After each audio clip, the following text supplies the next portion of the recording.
to be boring. Yeah. Tell me you ready, Mellow, you ready to spit for the ladies to keep it nasty, dark and petty. If you pick me, then you might find this upsetting. You say that you're ready, well the joke's on you. Hi.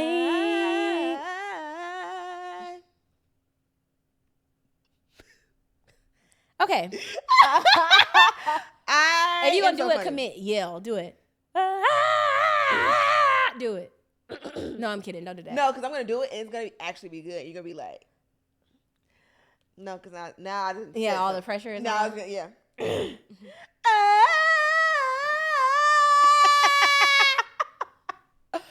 That was so good.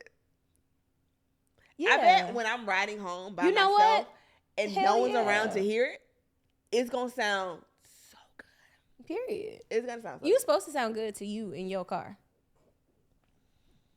Okay. I think if I can get serious and do it, I told you that. I think I can do it. Yeah, I feel like I said that. I feel like I said that, what, 2-3 episodes ago? You said, yeah. Yeah, I did. But like the foundation is there. Like I think of like, don't fake hum. Like you seen that DeMarcus Deshaun, whatever his name is. You know what I'm talking about? He's always making funny videos about like people. But he was like, when the real choreographer does like a TikTok challenge, and everybody kept on tagging Sean Bankhead, like it's like a simple thing, but they'd be like, And it just be looking so effortless. like Sean Bankhead always, who I love, always put so much extra meat and potatoes on the dance challenges. When And he he did it, hits you dance every, better than he everybody. hits every little tick Like when and he beat did and note. and he was like When he doing the did violin. the bucking challenge, yeah. I was like, we know you're better You than think us. you're better than us. Yeah. My funny Sean Bankhead story, because you have a random celebrity interaction for every celebrity. He was sitting, me and my sister, and I'm not saying sitting behind me, I'm not saying like he was sitting behind me on the floor. Me and my sister snuck down there, like, full stop. But me and my sister snuck on the floor at Essence Festival. And he was in the row behind us. It was Missy Elliott's set. So like while I was dancing to Missy Elliott, I was kind of like, in case he, like, damn, that girl in front of me, she can really dance. Like maybe she can like dance for me. Like, hey, I don't want to be bothered. Hey, I'm Sean Bankhead. I don't know if you've heard of me. But you're like, an amazing dancer. You're such a good dancer. Such a good dancer. Oh, God. Please come on the road with me. Sean Bankhead? I'm never heard of him. Never heard of you. Hey, guys. We're back. I'm Mel. I'm Talley. So this is going to be Yes. our last episode at the SC Content House. Yes. It is closing, which sucks. We're because losing our church home. We love it here. We feel Yes. safe here. It's comfortable. There's ass here. Like, Yes. this is great, right? I just want to take the time to thank Samaya for the love and care that she put into our podcast. Absolutely. Because we've had some challenges over the span of the 4 if you've years. been here for 5, it's about to be 5. About to be 5 If years. you've been here since day one, you known it's been hard for us to do this podcast since the moment we thought of it. From Zoom episodes to living room episodes to It's just always been some bullshit. it's always something. So This has been the smoothest it's been, and it's ending. So y'all, please keep Samaya and the SC Content family lift it up. Yes. We love it here. We love Yes. Samaya. and Samaya gonna be a part of the podcast forever, Whether she wants to or not. So yeah, she's stuck with us. Yes. But this is our last episode here, and this will be the last episode of the year. for the year. Please go enjoy y'all families on the holidays because we will. We go need eat, to. drink, be merry. It'll be my birthday time. I would will like be to her have birthday. that. and we're gonna see y'all in 2025. When? We don't know. We're But looking we're for a gonna new keep church y'all updated. We're gonna do church announcements. We're gonna keep y'all in the loop. But we need a minute. We need a second. We do. Yeah. For the holidays and shit. And you know, we're still yappers individually. Yes. And we're gonna still yap. I mean, and we're also still friends. So like, Yeah, we'll everybody be like, around. what's wrong? I think the female podcast Dynamic or just like space is just so weird. And I think people project weirdly onto the friendship podcast. And any kind of anything, people are like, Because if we ever break it up, we're gonna tell y'all. we gonna tell We y'all, gonna but say it, also yeah. like we're human friends, Yeah. and that be happening. Like Yeah. it just be But like we're that. not But soft also launching don't a make breakup. It, Yeah. just don't make it weird. Like I feel like these are real people who have to not saying these. I'm talking about like I'm thinking about B Simone and the other girls podcast when they broke up. People were just like, But it's like, these are people, you guys. Like, Right. this happens. Or And this is work. horrible decisions. Yeah. They actually they did it. They played it so funny. And I saw that and I was a little irritated about it because I was invested in it. I was like, what's going on? I love how they played it because they let their ops kind of like celebrate. It was just like, actually, we're not ending. We're just putting horrible decisions behind a paywall, and then y'all get decisions as a new podcast. So fuck you. Y'all were over here dancing on our grave, and that's not what was happening. But like, the discourse was so weird because like, it's a fucking podcast. Do y'all expect people to do these podcasts the rest of their life? Right. No. That's not. I'm just saying in general. Yes. But also, I just think we're talking about the yappers on TikTok. Let's talk about that. So the yappers on TikTok, I want everybody to take a deep breath. I want everybody to just inhale and exhale with the way that they experience content. I think that we've all become a little too attached to the people who live in our phones, to the point where you've got some pretty, I don't know, I can't even describe what kind of attachment is happening there. It's all parasocial. It is all parasocial. But it's like a parasocial hate. Which is nuts. And then Alexis was talking about how the job that she has is public facing. So like, ever since that whole thing happened where her first page got banned, and with the Slim Kim discourse and all of that shit, like how I talk about like how I'll be in Target and somebody will be like, are you Talley? And I'm immediately on defense because I'm like, why? Who's it? What's it? What do you want? And so she's like, now like she'll be at work and somebody will call her name, and because usually it's positive because, you know, she had a positive situation happening on TikTok, but then somebody, and I'm paraphrasing what she said, but now she's concerned that somebody could be on nut shit at her job, like somebody could, who hates her because you've been That's told my biggest fear. that being you're hated, recognized in public. I hate it because like, one day somebody gonna be like, bitch, you blocked me. Yeah. Well, you know what? The most insufferable part about being any kind of visible, it's a lot of insufferable parts of it, which is why like I'm kind of glad that I've gotten to pull back from Twitter, because that was a lot for me. The experience was for me. But like, now I'm to the point where I'm irritating myself and I'm disgusted with myself because I genuinely feel like I have a reason to wear shades in public. I genuinely feel like, by not being, and not even on some celebrity shit. I'm just No, so famous. It's not that I don't want bothered. nobody to. I just want to be in Target, or I just want to be somewhere. Like, and not that every time I go somewhere I'm getting noticed, but like when you have any sort of social anxiety at all, it'll be your worst day being a person who creates content and somebody be like, I saw your video, and it's like, I'm going to kill myself. Like, please just leave me the fuck alone. Like, and I don't know. Now I feel insufferable and I feel stupid or silly, or I don't want to. You carry a lunchbox, but it's like, no, I really just want to go to fucking TJ Maxx and vibe out. And it's like, I'm grateful for the platform because I don't even have that big of a platform. And I say that all the time when I talk about these experiences. I was complaining about this and you were like, you're just being extra, bro. I was like, no, you don't understand. This shit sucks. You didn't get it for a long time. And then it started happening. I was like, see? Oh yeah, I don't like it. It ain't no fun. Weird. It's and weird. It's not, I know we complain about it all the time, but one, so it's our show. Two, whatever the fuck. But even just like how we interact personally, I noticed that it's affecting you, just how we talk to each other. Because you're like, oh, I said this. Oh, this is inappropriate. I was like, hey, it's okay. Yeah. What you're saying is inappropriate, but also sure. Or even retweet. just like when I was so happy to see, I think her name might have been Sabrina. I don't want to say it wrong, but it escapes me. But I saw a listener was my Lyft driver, was my Uber driver. I was already having a stressful day, and it was wonderful, the interaction I had with her, but the possibility that like I could be having a bad day and then like run into somebody who has an idea of who I am or is like excited to meet me, and I'm just like, that's not what people, I be feeling like, I be between Twitter and Instagram and this, mind you, it's 3 different things and I have 3 different personas on each thing, in my opinion. I feel like a product that like I don't ever want.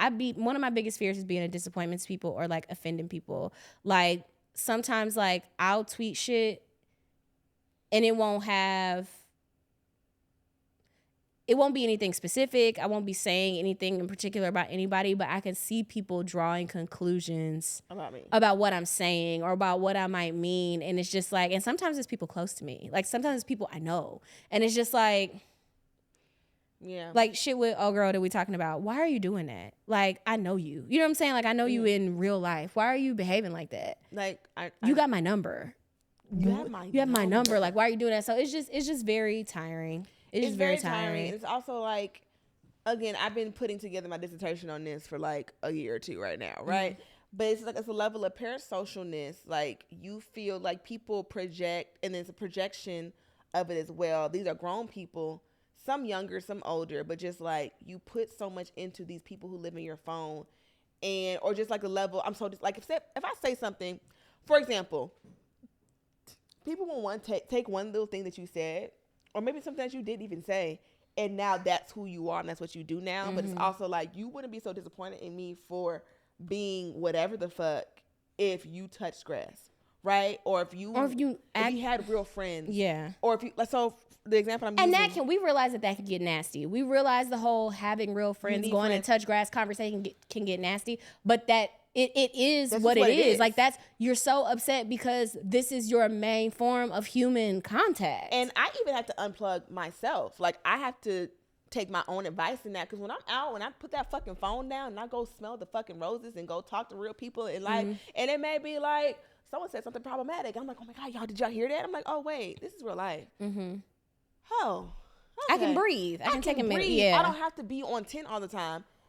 I can like unplug and do that. Like, even, okay, for example, I've been talking about this fucking Lizzo joke that I tell for years, since the time I told it the first time.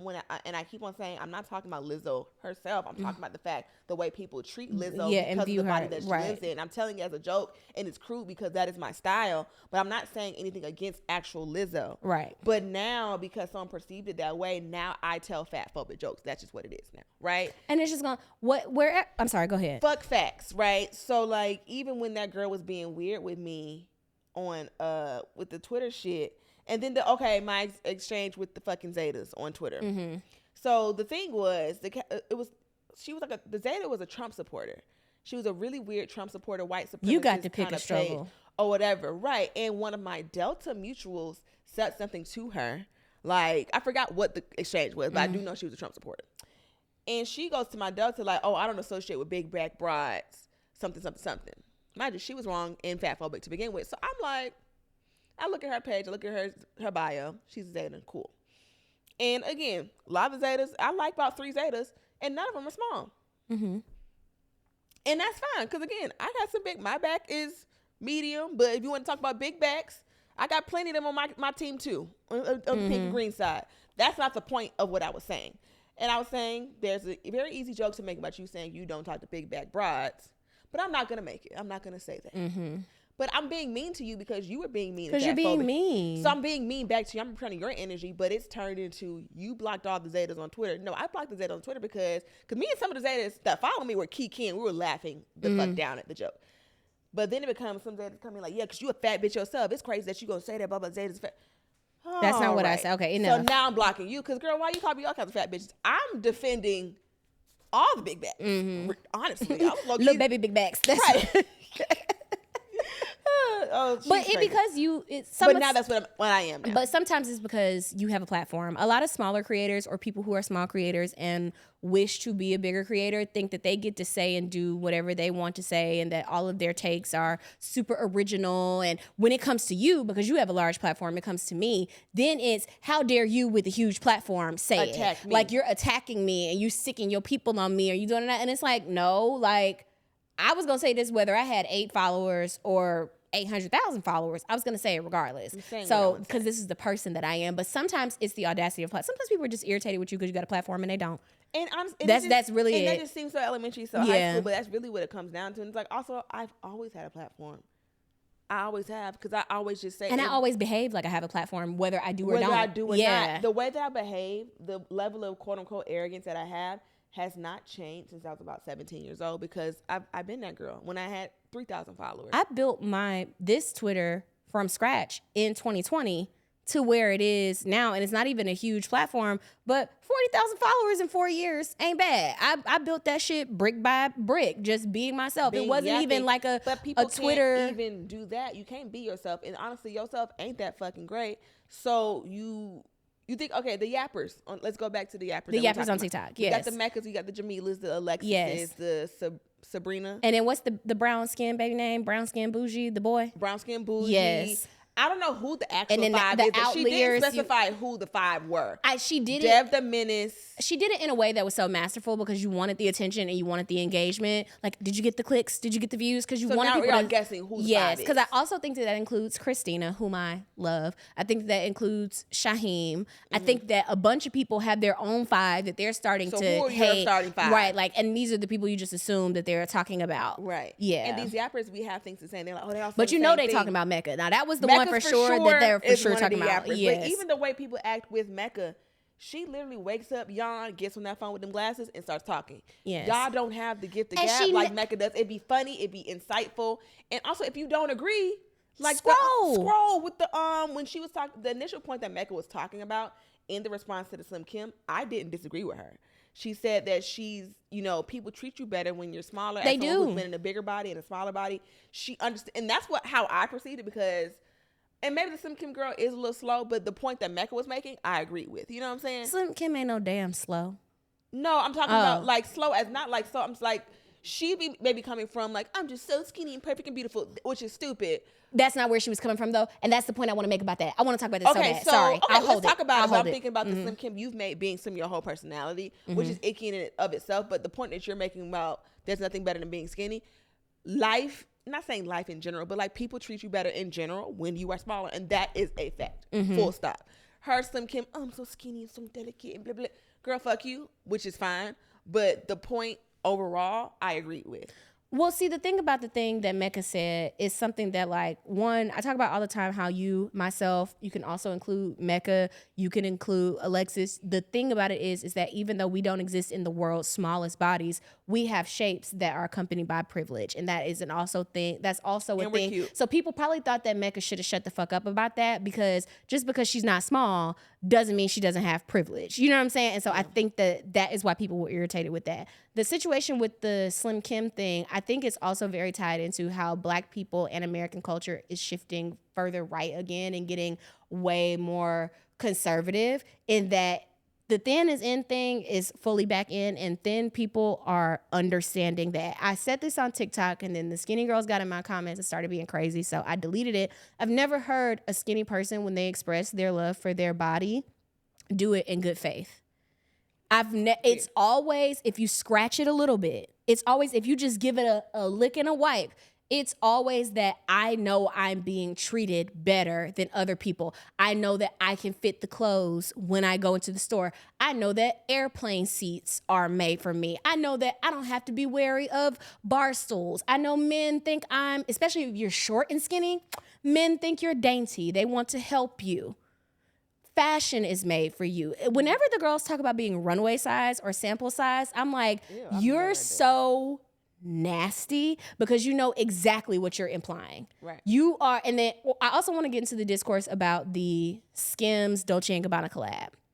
Oh, okay. The people on TikTok showed their natural black ass about that collab. And everything I saw was y'all making it look cheap. Y'all making it look cheap. First of all, it's underclothes. It's undergarments. It's not supposed to be worn outside. It's supposed to be either worn at home or under things. That's number one. Shapewear, loungewear. Number two, clock it that the only reason y'all say that it looks cheap is because it's on not small bodies. Oh, and that too. It's either on bigger bodies or BBL, curvier bodies. And those are the bodies that you think look cheap. I've had people close to me insinuate that smaller bodies are more luxury and that's the more, I've got a fashion body. You're just thin. Mm-hmm. You're just thin. But in your mind, you associate a bigger body or a curvier body with cheapening. And I think that it's so interesting because, and I think that goes back to white supremacy because you don't even have to be cute for real in the face. Because like I went down Slim Kim page and I'm just like slim, and that's it. That's it. That's it. You don't even have to be nothing else to feel better or whatever. You're not interesting. You're not funny. Because to me, I'm not skinny. I'm not light. I'm not this. But I'm so fucking fun. And, like, I'm cute. And I, like, have interests. And I do this and I do that. Some people are like, well, I'm just kidding. So. Well, the reason I feel like a lot of times, like me, I love myself currently. But if I was thin, I wouldn't have to be thin to love myself. I think that a lot of the girls get so irritated when fat girls or thicker girls love themselves and love their bodies, because like, no, you're supposed to hate fat, because when I was fat, I hated my body, or I have tried so hard not to be fat because I know that I would not love myself if I was fat. And I think that that's the issue behind it too, because when people hate certain things about themselves, it is foreign to them that somebody could love it. Right. And it's like, why aren't you hating yourself? And then when you don't, and then you're also getting things they feel like they deserve, I think that goes down to to colorism. Ooh. Think about it. Clock it, because you're not going to talk about colorism all day. And as my weird interactions with lighter skinned women, the way that I navigate the world, it's like, well, I'm supposed to have that because I'm light skinned. I haven't done anything else, but I am light skinned. Give me that. And I'm like, well, no, I'm actually talented, and I do this and I do that, and I'm cute and I'm fun. I also have these things, and I'm getting things. It's like, well, wait a minute. Because I'm supposed to have it. No. Come on. Give it here. I have to talk to you about my theory that Insecure is a horror series. I have to talk to you about that another time. I saw that. And, and I've been seeing a lot of discourse on Insecure. I think because the dust has settled and it's been on for like 3 years now. Like, people like coming out of the woodworks. Like, it was terrible. I hated it. It's like, you were watching it because everybody else was watching. You didn't actually like it. You should have just left it alone. If you didn't like it, it wasn't terrible. I just don't think so it's a comedy or a dramedy. I look at it through a psychological lens now. That shit is crazy. It's a good show. I love it so much. It's one of my favorite series. It's my absolute favorite series. Yeah. I know I get my stand back when it comes to Issa Rae, and I'm like, you leave my sister alone. But at the same time, I think, something the same way I feel about Love and Basketball. People are like, this is an awful movie. This is not love. This is not real. Have you met niggas? This is very fucking real. That's the thing. It's realistic. It's real. And that's why I'll like, never talk shit about it. But the reason I brought it up is because you were talking about how like sometimes people feel like they're supposed to have things, and that's why they treat you bad because you have it and they don't understand why.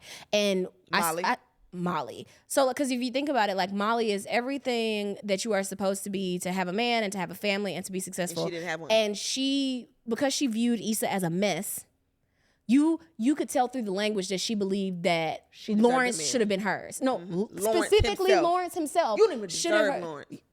She would have never seen me again. If I had a man and you sputtered out of your fucking mouth, you don't even deserve him. Drop me off. If you would have said that to me, you would have. And if you would have said,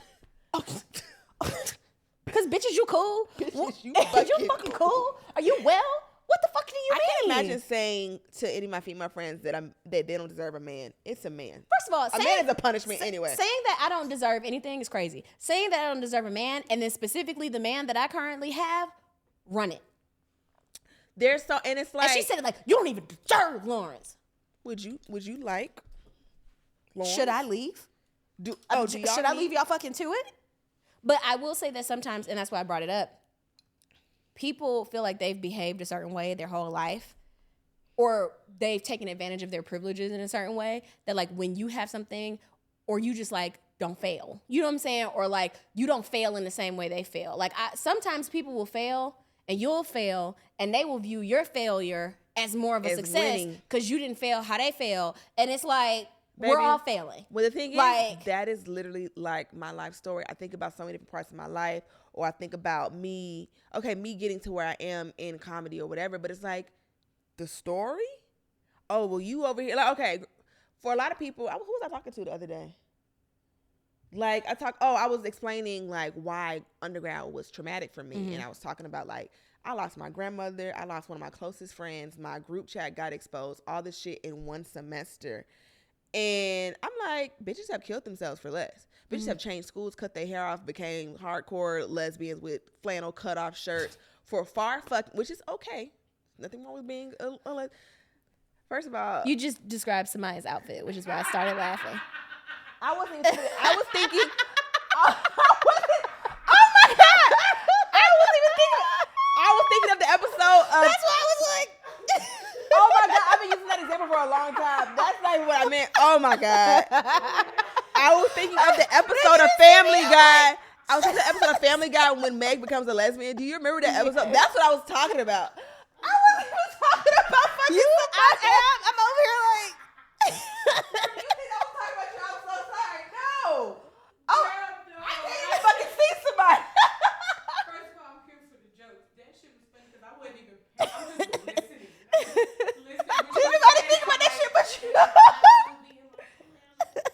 damn, you do have on a flannel friend. I'm thinking of Meg from Family funny. Guy. I'm so sorry. I started having a social panic. I'm like, why would I say that to you? Like, I would never wear fucking I'm just a girl shirt and have blonde highlights and fucking beige socks on. Like, bitch, I'd rather die than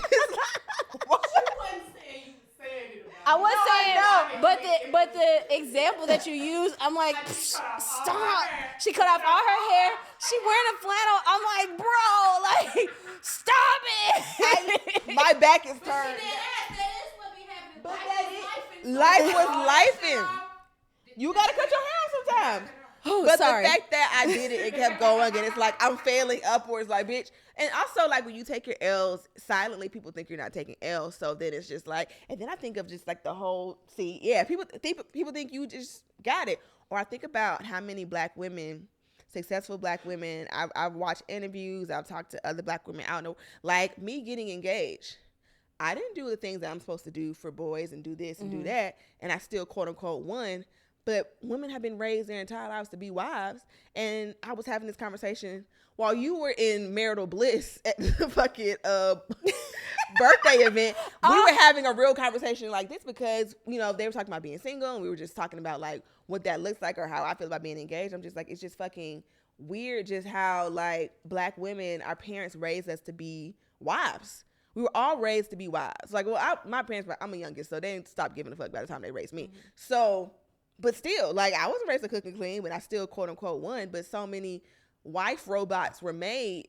And then our parents didn't take into account how many people were not raising their sons. So we just are released to these fucking hellions outside. These fucking wolves. Like, god damn. And and it damn near feel like the ones with moms and dads, like the ones with active fathers, be the worst ones. So, like, what the fuck? So when you look around and bitches in musical chairs and put these fucking husbands, granted, who aren't great either, it's like...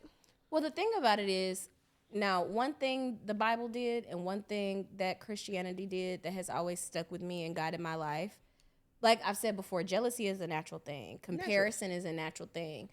But you really have to keep in the forefront of your mind that comparison is the thief of joy. You will never be happy with what belongs to you, with what's in your field of vision, with what's promised to you, or with what you can muster up. If every time you run in your race and you in your lane, you looking over at the right lane, you looking over at the left lane, trying to see how fast everybody running.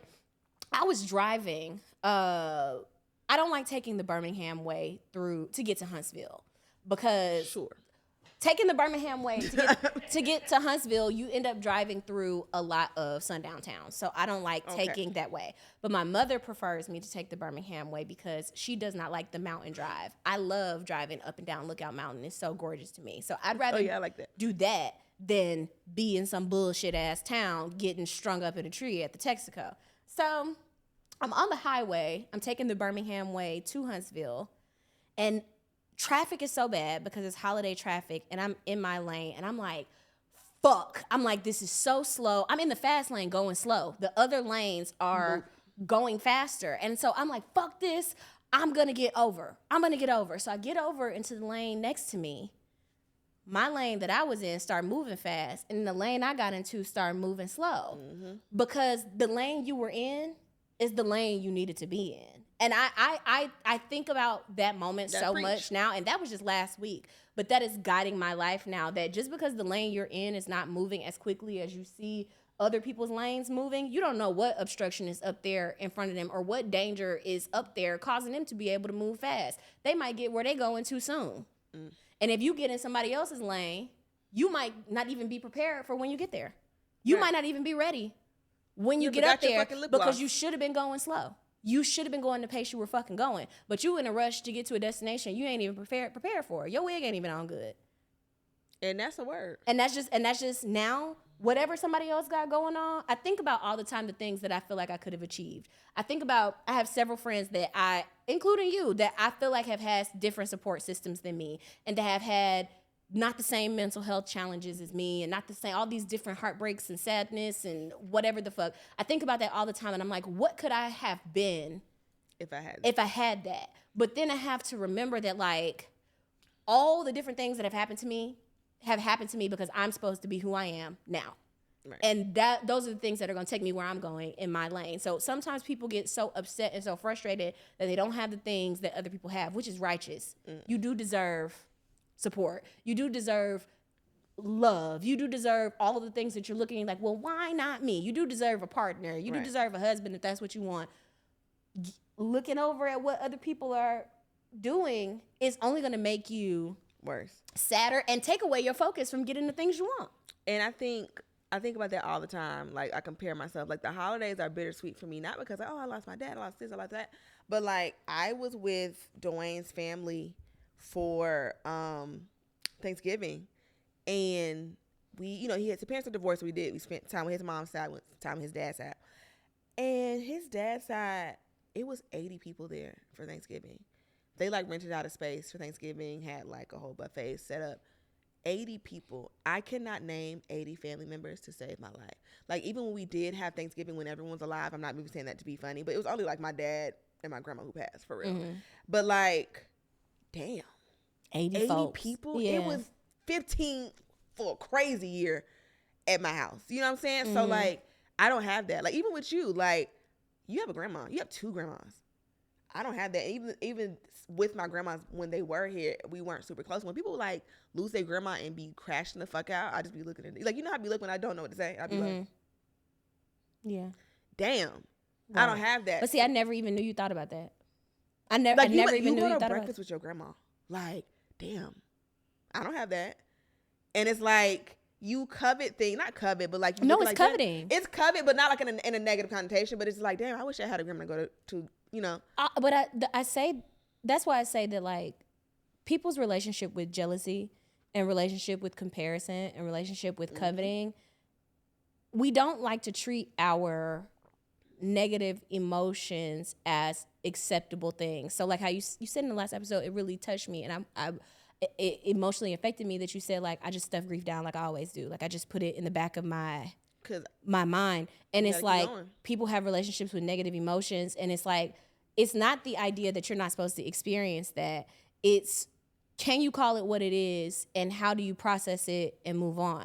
So, like, with being jealous, I told you that I've been so jealous that it made me physically sick before. I've been so jealous of something that I stopped being friends with one of my childhood friends because I was jealous of her, and because of how, like, my dad spoke about her and compared us, and it made me feel a certain way. I couldn't fuck with her how I wanted to because I can't be around you. And it's okay to say, I can't be friends with this person when they're doing well. That, like Molly and Issa. Molly could not be friends with Issa unless she was a mess. And it made her feel better. And honestly, as my life started, because you met me right when at my worst, but right before I started getting a lot better. I was a mess for fucking years, and I noticed the difference in how people treated me. Yeah. Because now that I don't need $50, you know what I'm saying? It's different. It's fucking different. And I've used insecure as kind of like because when it came out, I was 22. She was 29. So I, like, kind of shaped the rest of my 20s, not on purpose, but I can, it just happened this that happened, way. This is like season 3. This happened, this is like season 1 of my 20s. And I think so many of us, if you're watching it for the first time today, it's not gonna hit the same. Right. It's just not. I'm on, like, my 47th rewatch. Like, I watch it depending on where I'm at in life, how I feel that day. But it's so important. I learned a lot from that dynamic, because when Issa was no longer on niggas' couches and shit, was throwing block parties and shit, now you want to start a fight. Now you want to do this. Now you want to do that. Molly was weird as fuck. And granted, I wish that conversation would have happened. And I also don't even think they knew what they were doing in the writer's room. I'm not saying that derogatorily, but, like, they just writing the character. But we've analyzed it so much. Like, I don't think Issa and Prentice in the room, like, let's make it a horror story about 20s. But, like, and we've been able to, like, scholarize it. You know what I'm saying? Right. Like, let's do a dissertation. Like how we do Beyonce's music. Like, we tear it apart and pick it apart because it's been, like, literature for us since and it's we were in our early it's good. 20s. And it's so many different ways to look at it. I think watching Insecure, even now, like watching how Molly acts towards Issa, and also how Issa acts towards Molly, has been able to give me frame for when people are being funny towards me. Yeah. Like, I get to be able to be like, damn, like, you can only be around me when I've noticed that I have friends that can only be around me when I'm in spiral. You can only be my friend. She's a mess. Like, and not even that they revel in it, but, like, sometimes they just might feel like I'm meeting them where they are. Because when I'm up, I'm up. And some people cannot be around me when I'm up. They just can't do it. I have to also, I have family members like that. I have family members that like, you don't want to kick it with me unless I'm coming to you and I'm crying and I'm going through a breakup or I'm falling apart or when I'm just you don't, it's not, I don't know if it's not entertaining. I don't know if I don't make you feel good about yourself or whatever the case may be. But that happens to me a lot where I feel like some of my friendships and some of my relationships with family aren't genuine unless I'm going through. Right. And it could be in the reverse too. Like some people don't want to hear your shit. Call me when you get your shit together. You know what I'm saying?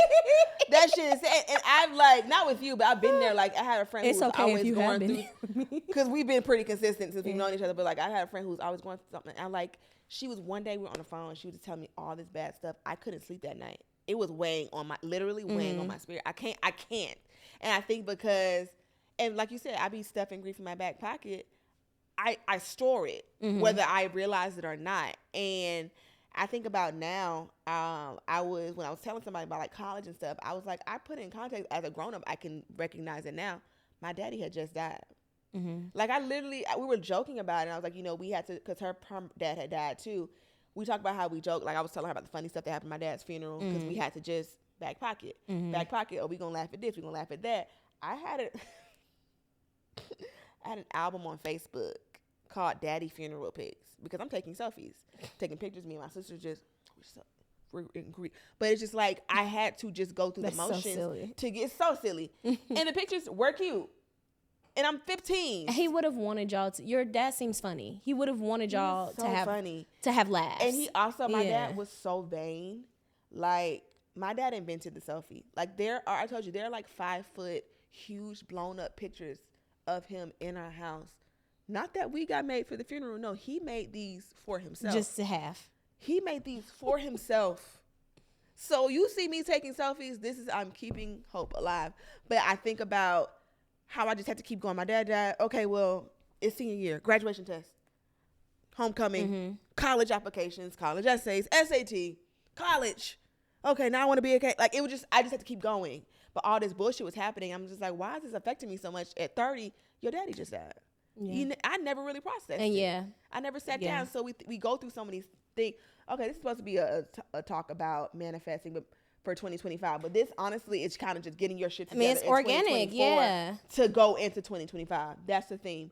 Or even having insecure or having yappers on Instagram, yappers on TikTok, be that groundwork of how you consume other people and move and how you wait for your moment. Issa had to wait for her fucking moment. But I think a lot of people, so I talk a lot about like being a mentally unwell person and having suicidal ideations. And I want to say on this podcast, and I also think I'm gonna make a TikTok about it. Girls who want to like die don't make plans. Even down to like spending money. I realized that my relationship with money, no matter how much money I have, I'm going to spend it down to 0 because I might kill myself. And what's not going to happen is this money is going to be sitting in this account. I'm going to spend it all to the ground. You don't do 401ks. You don't do Roth IRAs, and you don't want to buy a house. You never think of buying a house because I'm not going to be here to live in it. So I'm going to rent. Or just all of these different things where like, you just a real life gone girl. You never know when you're getting up out of here, so you don't make plans. You don't dream. Like somebody asked me about my hobbies, and I realized that I don't have hobbies. I have interests. And then the hobbies that I do have is because it's just something that I'm good at that I have to do to like survive. So like cooking, I was gonna do that anyway. I just have to be good at it. I'm good at it, but I have to eat. Like that's not something, like I don't just knit. I don't just crochet. I don't just collect things. One of my worst fears is collecting things and then I die. And who knows what's gonna happen to my collection. That's why one of my biggest commitments in my life is Jodeci. That's something that I've decided to be around for. That is in my opinion, a child that I've decided to be around for. But I feel like a lot of girls don't make plans. And when we're getting towards our 30s or getting in our 30s, I think a lot of the girls feel like they miss so much because that planning period where you were supposed to hit the ground running in your 20s and you were supposed to be shaping up your life, now you're in your 30s and you're like, it's past me. Because I didn't know I was still going to be around. I didn't know I was still going to be here. And I just want to say that, like, it's never too late to start living like you want to live. It's never too late for that. Even if you still not completely sure, even if you like, I'm only like 75% sure I'm still gonna be here. Treat yourself like a person who's going to be alive so that you don't start resenting the fact that other people are living. Because that's what it becomes like. You should dig into that more. Into what? Like, make that a thing. Like, all the things you just said is a very specific thing, but I think that's very important because that's something I never really thought of, because that's not my ministry. Yeah. That's your ministry, and that's what you need to be ministering. Well, I'll try. No, see, you doing that thing? I've had to check Talley a bunch of times today on tallying, and I'm like, fucking stop. Let me tell you what Talley did today. So, no, I'm telling on you. So, yeah. Okay. So we're at Chick-fil-A, and she's like, I'm going to come to your house. And I was like, well, don't come to my house because I'm hungry, so meet me at Chick-fil-A. So she comes to Chick-fil-A, and she gets in the car, and she's already frustrated. And, again, this is like her, she can't be problematic around friends. She's like, she messed up my order, but I don't want to be mean to a service worker. I was like, be mean. It's just me and you in here. Just be fucking mad. You can be mad. She wrong. So she's mad at the lady who, because she was taking too long for her fucking kids' meals, 5 fucking nuggets. And then she opened her bag, ain't no fucking ice cream in there. And we're sitting here eating these fries. So I'm just like, well, go get your fucking ice cream. She's like, no, I don't want. I said, get the fucking ice cream. And she's like, no. Like, mind you, she had, like, you know the little boy at the table who's like, that's what Talley did about the ice cream. So I'm like, you want ice cream? I was so mad. Get ice cream. Sick, help. Sick, help. Get the fucking ice cream. And I think it also was kind of like an allegory about how the two of us approach life. Because we had that long conversation about how, like, if I want something, I go get it. Even if it's fucking ice cream, I don't give a damn. I'm, again, oldest child, baby child. Get me my motherfucking ice cream. Now. So you're like, no, it's fine. I said, it's not fine because She made me yell out the window to a Chick-fil-A YN. Shut up. I did. But, like, you want an ice cream. I think my sister would have interacted the same way with that. Like, well, it's fine. I was like, no, you want ice cream. I see you're upset because you want ice cream. What will fix it is your fucking ice cream. Go get it. And I saw the boy walking back and forth, and I said, tell the little YN to get you the fucking ice cream. She's like, no, I'm not going to bother the YN. I said, that window. And She rolled the window down like this. And she's like, hi, excuse me, can I get some ice cream? He was like, sure. And I just looked like, and he comes and gets the ice cream 45 seconds flat. I mean, I don't want to be, I be not wanting to be a bother man. That's the biggest thing. But that's the thing. And I have to tell myself this too, because I don't like, oh, I don't want to be a diva. I don't want to be this. And again, I don't quote this woman often because she's a fucking nutcase. But Nicki Minaj, when she said, if I would have accepted the fucking pickle juice, then I would have gotten the pickle juice. Do not get the fucking pickle juice of life. Go get your fucking ice cream. Go get it. For me, it may not work out. I may look stupid. I may feel silly. Like, I still, like, have, like, PTSD flashbacks of me, 1,200, 2,000 people, however many people was in that fucking theater in D.C., and I'm doing my best fucking jokes, and they looking like I'm crazy. But you know what? I went out there and I fucking tried, and I was okay. And I'm okay. I'm always going to be okay. But, like, I went and asked for my fucking ice cream, bitch. I think the thing with me is that, like, I be getting almost, this is going to sound so crazy, but I feel attached and responsible for almost every person I meet. So I never want to be a person that, like, causes somebody an inconvenience or ruins their day. So, like, the girl doing the food at the Chick-fil-A, when you told me to come to Chick-fil-A, like I said, I ordered my food immediately. Instead of prioritizing myself, the first thing I thought is, like, it's 800 orders over there. She having a hard time. Her name tag falling off and shit. It's loud back there. I will wait as long as I need to get my shit. Was it ridiculous that it took that, and it was cold when I got it, but, like, that it took that long for me to get 5 nuggets and fries? Yes, but whatever. The little boy in the middle doing his drive-through job, I don't want to be the person he's talking about when he gets home and then he's like, this old bitch asked me for some goddamn ice cream. I just don't want to be that. Right. I feel responsible for everybody's day that I come across, which is crazy as hell. But you shouldn't have to carry that. But and I do, though. I know you know that, but Yeah. you shouldn't have to. But even down to the interactions of, you asked me yesterday, hey, can I ride with you? And I'm like, yeah, that's no problem. You texted today, hey, is it still cool? 1, why would it not be? 2, yeah, bitch, I still got the same car I got yesterday. And then even we got here, like, hey, can I ride back with you? Bitch. That's normal. But in my mind, I'm being considerate. In my mind, that may be both I'm of being our considerate. levels of tis, which is Yeah. fine. But also, you kind of got to just, like, grab life by the balls and just Well, and don't be a full Karen about them. Well, this is what I was talking about with, I told you that like I've been having a hard time with my autism lately, and like reading social cues, and this is making me want to cry because I feel like it's turning me into a hermit. Like I feel like I don't even want to deal with people or talk to anybody anymore because one would reasonably think if I rode here with you that I could ride back with you. But so many times I will assume one thing and an interaction will seem fine, and then it will come up later.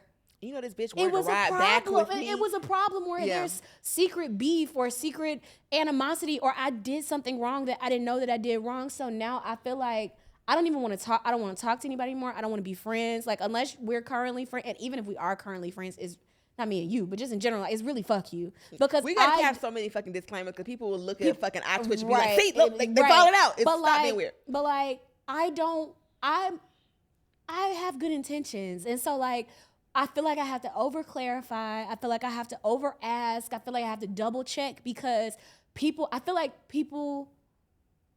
like how I feel about my life is like, you be like, hey, you want to come play basketball on Saturday? And then I'm like, yeah. And then I show up on Saturday and there's a note on the door that says it's actually Sunday and it's football. And I'm like, but you said I asked. But you said it's basketball on Saturday. I checked. I made sure that I had all the right information. So then when it comes out that I fucked up because it's different social rules, it's different relationship rules, it's different relationship understanding, and now I'm crazy. So like I just don't even want to fucking do it no more. Like I feel like I gotta tiptoe with people that I know really love me. I know you love me, and I know you have a vested interest in making sure I'm okay. I know you know that if I couldn't ride back with you that I would be fine and I would Uber home. I know you know all of that, but my worst fear with shit like that is I assume I could ride home with you because I trust in our relationship, and then a year later, you know that day when you got back in my motherfucking Jeep and didn't even ask me if it was okay. Ask if it was okay. Now I gotta have extra weight in my car, and I can't put my purse in my passenger seat. My tire pressure off because you know how now my shit done went down to 20 fucking 7 because you want to get in the goddamn car. That's just where I'm at. Like I met somebody, like a girl's girl. It wasn't gay. It was just a regular girl at a bar the other day. Thank you. And I could genuinely tell she wanted to be my friend. I could genuinely tell she was enjoying the conversation. I was enjoying the conversation, but I had to leave that shit where it was at because I don't have room for it. I don't have room for a new personality. I don't have room for a new temperament. And I know that that's bad to say because I long for true friendship in general. I long for like honest friendships that I can depend on. Fuck shit in friendships and like at this 30s age, and when it's like that frontal lobe develops, and now you know bullshit when you see bullshit, and then sometimes you can't know, but like because I know bullshit before, this might be bullshit, but I don't know. It just, you get so stressed out. Yeah. And with that weird like transitional phase of like just life in general, some people are getting married off, having kids, and like that thing is weird. It's a lot of shit going on. You don't want to add no more new shit, but sometimes you just have to take the risk. You know what I'm saying? Like, and it's like we already sliding off our cracker already, which is fine. I said that the other day. I was like, Talley would be so proud. Your cheese sliding was sliding off my cracker the other day. And it was just like, had my belt loop got caught in the door or something, that just would have been the it. I would have just been like, you know what? All right. I'm done. Okay. Because, like, shit just be happening and you still got shit to do. Like, I lost my friend on Friday and I still had to show up for my sister. I still had to wake up the next morning. I had to film something yesterday and the day before. And I had to, like, be funny. And, like, that was so fucking, like, you know? And then you're not even being funny for work, even coming here. Being funny when life be whooping your ass. Or having a job where a large part of the job is your personality or your ability to speak. You get home and you don't even entertain yourself anymore. Like, I sat in silence, no TV, no nothing, pretty much all night last night. Because I gave it to everybody else. Mm-hmm. I'm giving it to everybody else. I'm giving my kikis and my not even whiz, because I don't think I'm wise, but people think I'm wise, which is crazy. Whatever. But like, performing all day. My advice, and I'm showing up for other people to the point where I'm just like, I used to make myself laugh. Like, I used to like be entertained in my own company at home, but now I feel like I gotta go home and literally put myself on a charger like a robot. Like, I go home, literally like a fucking Apple I Watch. can't move. I've not even been, I enjoy cooking. I haven't even been cooking. I got a freezer full of meat. The last time I cooked for real was for you and Rita. I'm about to say, no. If you want to get the thawing. I do want to fry some drummy dummies down. I do. We should have a drummy dummy night. I want to have a drummy dummy night. I would like to. She said, do not put no flour on your chicken. Fry those drummy dummies Fry down. those drummy dummies down. I do want to Fry do those that. drummy dummies Down. But no, I think that's probably what this episode is. Kind of just like that soul searching of who you are and where you stand, and playing your position of what you're supposed to be and being okay with that. You know what I'm saying? And just like being intentional about what you want out of life, I guess. Like, you know what I'm saying? Like, go get it. And it's okay if it don't work out or whatever. You just gotta I'd be keep scared going. to manifest out loud. So all my manifestations be written because growing up the way that I grew up, and it always seems like it's turning into like a bash session on my dad. It's not that, but those are just the conditions in which I grew up. I was conditioned not to want, and especially not out loud. I was conditioned that like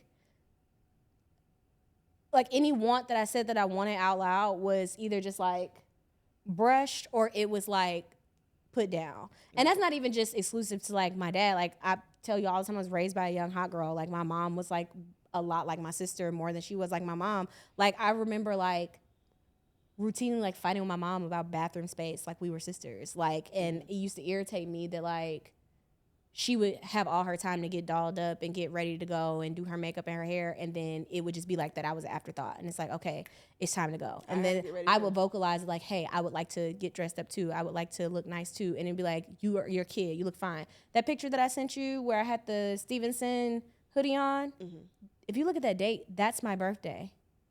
The time that I was allowed to get ready, that's what I came up with because I did not have time to. I've not wanted anything. So, like, even now, I'd be scared to speak the things that I want out loud. I'd be scared to say, like even wanting a partner. I'd be scared to say, oh, I want a husband. Or, oh, I want a wife. I'd be afraid to say it out loud. I have to write everything. I'm working on manifesting out loud. I'm working on saying, like, I want this. Or I want that. And it's okay for me to want those things. And I also be afraid to want out loud because I'd be feeling like if I say it out loud and then I don't get it, then I'm responsible for the fact that I didn't get it. Said nothing. Because I should have shut the fuck up. Right. And I think, like... Oh, man. I didn't expect to be emotional today. No, it's okay. I think this is, like, what we need. Yeah. Because I feel like you should. You should say it. And if it don't work out, it's not your fault for saying it. Because I had to get myself out of there like, oh, my God. Like, I lost a deal last week. Because I didn't pass the background check because they found my Twitter. I'm sorry. The way you said that was so funny. I was so fucking mad. But it was just like, when they were like, oh, you didn't pass the back. I'm like, what? I'm on the record. We found some posts on Twitter. Go ahead. You right. You know what? I purposely didn't put it down. How did y'all find that shit? But it's just like, dang, maybe I shouldn't have told, maybe I shouldn't have told my mom that I had something. Or maybe I shouldn't have told Dwayne that I had something. Or whatever. But I had to, like, release that. And even, I had, like, a weird kind of anxiety even growing up because I felt like, oh, if I do this, something bad's going to happen. Or I think because, like, we got hit with so many hurricanes back to back. And as a child, I'm like, oh, my God, did I do something, like, to make this bad thing happen? Because I'm a kid. Because you're a kid. I'm a kid, right? But it's just, like, you have to really, I've had to learn how to release that. Or like, even if I wanted something good to happen, then like when I got that really, really bad news right before we recorded our first episode, like 5 years ago, I had like masturbated the day before. So I was like, oh my God, had I not masturbated, I wouldn't have gotten that bad news because I'm being punished for being bad. Again, unlearned it. Okay. But like, oh my God, I've had to reverse it. Like, if I want some good news, maybe I should masturbate. You know what I'm saying? But like, you have to stop. Like, if I didn't do X, or it just wasn't gonna happen, whether you said something or not. So like, if you want that nigga, want a nigga. And I think also like we've trained ourselves because we on fucking Twitter in this circle of doom so much. Wanting a man is a bad thing. Sometimes, like I said, sometimes the girls want a baby. The girls just want a man. And I think there's nothing wrong with that. You know what I'm saying? At its core, when you start doing extra weird shit, whatever, because people want to be partnered. Like it's natural to want to be partnered. It's natural to want a partner. It's natural to want a husband. It's natural to want to cook for somebody. Those things in and of themselves are not wrong. You're not wrong for having goals and doing this and doing that. Write them down, yell them, Put them in a little notebook with a rose petal, a little bit of perfume, whatever you got to do to feel the fuck better. Get your fucking ice cream, bitch. Period. I think that was good. I think we can button it up there. How long was that? I think okay. Oh, period. Yeah. Get your ice cream in 2025. Get your ice cream in 2025, man. And beyond. And beyond. All right, guys. Bye.